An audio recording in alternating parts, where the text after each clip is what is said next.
Ladies and gentlemen, welcome back. Today, let's talk about which graphic settings, really just settings overall, that I think you need to have the greatest experience possible. Whether you're on PC or you're on a console. If you're not sure which one to use, let's jump into it. All right, you're gonna open up your settings and you're gonna scroll over to graphics.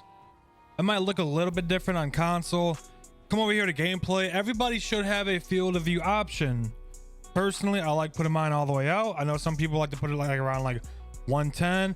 If you've been on console and if you're playing Warzone, you've been stuck on that 80 field of view. So now if you're playing Vanguard, you finally get the opportunity to put it all the way out and see what it's like. Now, when you expand on this field of view, you'll get the option of affected or independent. Now, the main difference between affected and independent is if you put it on independent, every time you aim into your gun, it's gonna feel like you're back on that 80 field of view and the enemies are gonna be a lot larger, sometimes easier to hit. But on the flip side of that, you're also gonna have to deal with the recoil that comes with like 80 field of view. Whereas if you use affected, now while you're aiming in your gun, it's gonna have that 120 field of view around you while you're aiming in. Like if you look at the picture, like these two pictures right here, the one on the right is what it's going to look like. So two things. One, it's going to like look like the enemies are like a lot farther than they actually are. However, what I've noticed is the recoil is so much easier to control on affected. I personally like going with affected. Okay, this next one here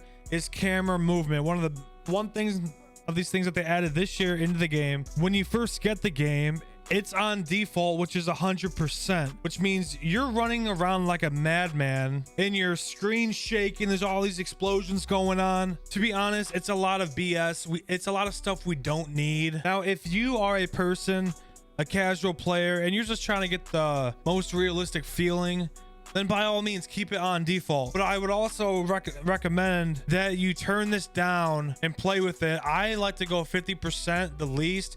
You're going to notice the game is 100% smoother. You're going to be gliding compared to having your screen shake all the way up. So I like keeping mine down at 50. Find the setting that works for you. Both blur motions I got off. Sometimes when I'm feeling froggy and I want the game to look cool, I'll put the weapon on, but I'm good on that. When it comes to quality, I'm always adjusting things. So these are not set in stone for me. I am rocking a 3080, but a lot of my settings are on low. And then you can check right here when you're changing, to medium to high, you can see how much VRAM it's going to be using. And if it looks like it's not going to be taking up a whole lot, maybe I'll put that on high. But for the most part, I like to keep my shit on low because I like playing Call of Duty at 300 frames a second. And for my PC players, if you have, the AMD CPU, give this a try. Give this Fidelity FX Super Resolution 1.0 a try. I put it on performance because it's gonna help with the frame rate. I'm all about the frame rate. I want to be playing as smooth as butter. Now, if you're on console, I'm not exactly sure what you get as far as options, what you can change, what you can't change. But I will say, make sure if you're on console, you go to your settings and you put your system on performance mode. If you're on the next gen systems, that way you can at least get 120 hertz, 120 FPS compared to 60. It's night and day, not even close. I'm a controller player. Let's check out some of these settings that I'm rocking. Okay, obviously aim assist is on. Don't care what people say. Here is one of the big things. You got to have automatic tac sprint on. No question about it. Our controllers already don't last that long. So if you can get rid of the non-stop clicking, make sure you put that on. Slide behavior, got that on tap. I know so many people that play on 5 sensitivity, and every time that they've increased their sensitivity, I noticed that they get a little bit better every single time. As you see, I'm playing on 20 sensitivity. Now that doesn't mean that I'm better than every single person who plays on 16 or 15, but what it does is with this field of view and with 20 sensitivity, it just makes it that much easier to see everything and to do those quick flicks. Also, if you are a content creator, make sure you have focus mode off.